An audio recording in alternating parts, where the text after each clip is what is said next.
Hi grade 10s, it's Miss Thongaraj here. We're about to start our third assignment together during this work at home period. And I've had lots of students tell me they're confused about how the assignments are working. They're feeling overwhelmed. And so I want to start this first video with a little how-to for assignment number 3. So if you go to classwork and you click on assignment number 3, you will see that it's 13 pages long. And I know that seems a lot and it might be overwhelming for some of you. I want to reassure you, most of those 13 pages are examples that have already been done for you, examples that show you what you need to do. And the only work that you need to do is the work that's in the red boxes. And I've counted, there are 14 questions that you need to do. And the best part is, I'm going to do those questions with you throughout these videos. So as long as you are watching these videos with a pen and a piece of paper or a pencil and a piece of paper, and you're paying attention and you're working along with me during these videos, that's all you have to do. Last week, when we did assignment number 2, I counted. It was 90 minutes worth of videos for 2 weeks. And during those videos, I answered assignment 2 questions. So I know sometimes the work from home seems a lot, seems overwhelming, but if you are just committed to watching a 10 or 12-minute video every day with a piece of paper and a pencil in hand and follow along, I promise you can do this assignment. Okay, so let's look at the first page of assignment number 3. This is the first page of the assignment. You'll see that at the top in a black box is an example, and we will actually do that example together today. And then at the bottom of the page are 2 questions that are inside a red box, and those are the questions you need to actually hand in. Just the questions in the red box. So let's first do the worked example that's in the black box at the top of the page. It gives you 2 equations. And when you have 2 equations, you know that you can make a graph for those 2 equations. And we're going to do that in a moment. But let me explain to you what the question is asking you to do. It gives you 2 equations, and it wants to know which of the points, is it point A or is it point B underneath it, which one of those points will be on both of the graphs, not just one of the graphs, but on both of the graphs.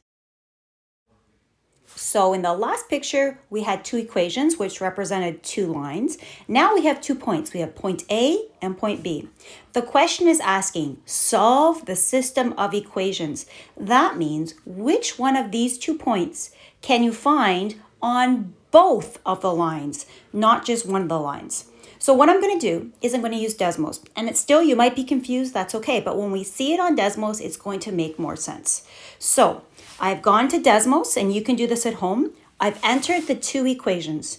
And when I see the 2 equations and I look at their graphs, I see that I've got these 2 lines. And there is only one point that fits on both the lines. That one point is the point where the 2 lines intersect. It's the point -4, -3.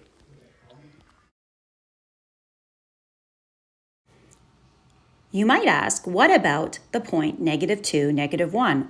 Well, it's a point that only lands on one of the lines, not on both the lines. So that means it cannot be a solution to the system of equations. It can only be a solution to the system of equations if the point is on both lines. Now, how would you know which one of these 2 points was the solution to the system of equations? Remember, solution to the system of equations means which one of the points fits on both of the lines. How would you do that without you having Desmos? I'm going to teach you that now. There's a way we can do it using algebra. So let's see how it would work with algebra. So we have to check to see if this point here works for both of these lines. Well, how would you do that? Now, let's remember that the -2 is the x, and the -1 is the y. So let's try putting that x and that y into the equation and see if the equation makes any sense. So let's try. So instead of putting an x here, let's cross it out, and let's put a -2. And then instead of putting a y here, let's put a -1. So what you need to do with your calculator is you need to go -2 subtract -1.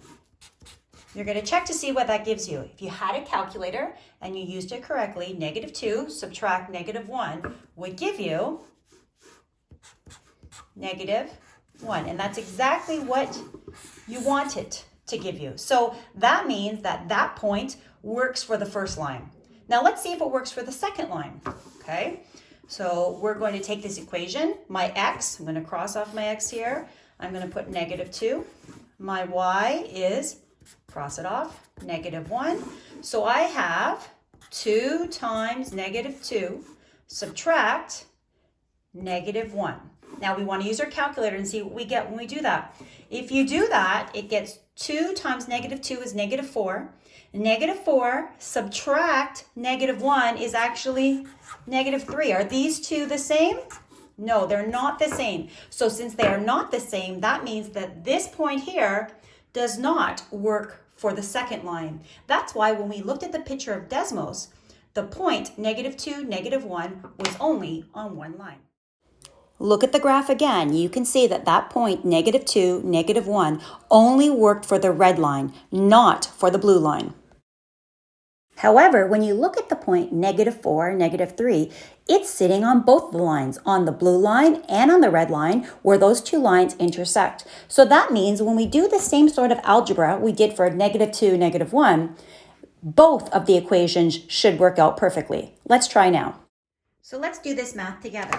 So remember that the x is the -4 and the y is the -3. So let's go to the first equation. Let's cross off the x and let's put -4 here. And then let's go to the y and put down a -3. So we have -4 subtract -3. If you do that with your calculator, you will get -1. So that works. Oops, my paper ripped. Let's try the next one. So we're going to cross off the x. We're going to put a -4 there. We're going to cross off the y. We get a -3 there. So we have 2 times -4 subtract -3. If I do that, 2 times -4 is -8. -8 subtract -3 gives you -5. So that means that point worked for both of the equations, and that's why that point is on both lines, and that point is the intersection point or the solution to the system of equations. So let's look at the questions in the red box. These are the questions that you are responsible for. So we'll do the first one together in this video. And then what I'm going to ask you to do is to take 5 minutes at the end of the video to do the second question. Let's do the first one together right now. So here's the question. And if you wanted, you could go to Desmos, enter this equation into Desmos, and look at the two lines, the red line and the blue line, and see where those two lines touch. And that should be one of these points over here. But I'm going to show you how we can do it without using Desmos if we didn't have technology available. I'm going to check to see point A first. So this is my x and this is my y. So I'm going to look at the first equation and see if point A works on the first equation. So I'm going to cross off my x and I'm going to put a 1 here. I'm going to cross off my y and I'm going to put a -3 here. And what I'm going to do is I'm going to go 3 times 1 plus -3. If I did that with my calculator, 3 times 1 is 3. 3 plus -3 gives me 0. These two are the same, so it works for the first equation. Let's see if it works for the second equation. So let's go over here, cross off the x and put a 1. Cross off the y and put a -3. So if I have 1 plus 2 times -3, that means I have 1 plus 2 times -3 is 1 plus -6. That's also going to give me -5. These two are the same, so it works for both of the lines. This should be the solution to the system of equations or the intersection point. That means B should not work. Let me show you that B doesn't work. I'm going to write the equations again. 3x plus y is equal to 0. And then x plus 2y is equal to -5. Okay, let's try this x and this y. in the first equation. So I'm going to cross off this x, put a 0 here. Cross off the y, put a 0 here. 3 times 0 plus 0, 3 times 0 plus 0 is equal to 0. Okay, great. It works for the first line. I am going to promise you that it can't work for the second line. Let's see. I'm going to put the x here is 0. The y here is 0. I end up with 0 plus 2 times 0. 0 plus 2 times 0 is just 0. These two are not the same. So that means this point, 0, 0, doesn't work for both lines, so it cannot be the solution to the system of equations, or it cannot be the intersection point. Let's just check with Desmos to make sure. But I'm pretty certain that since the algebra didn't work, for B, the right answer has to be A. So I just went to Desmos, I graphed both of the lines, and you can see that the point 0, 0, just like our algebra said, only works for one line. It doesn't work for both lines. But the point 1, negative 3 works for both lines, meaning that that point 1, negative 3 is on the purple line and on the black line. So it is the solution to the system of equations, or maybe more commonly known as the intersection point. That was today's video. I hope that makes sense for you. You have one more question to do, which should take you 3 to 5 minutes. Write it down on a piece of paper so that you're ready to hand it in at the end of this 2-week period. Have a great day. And if you have questions, send me an email and I'd be happy to answer them.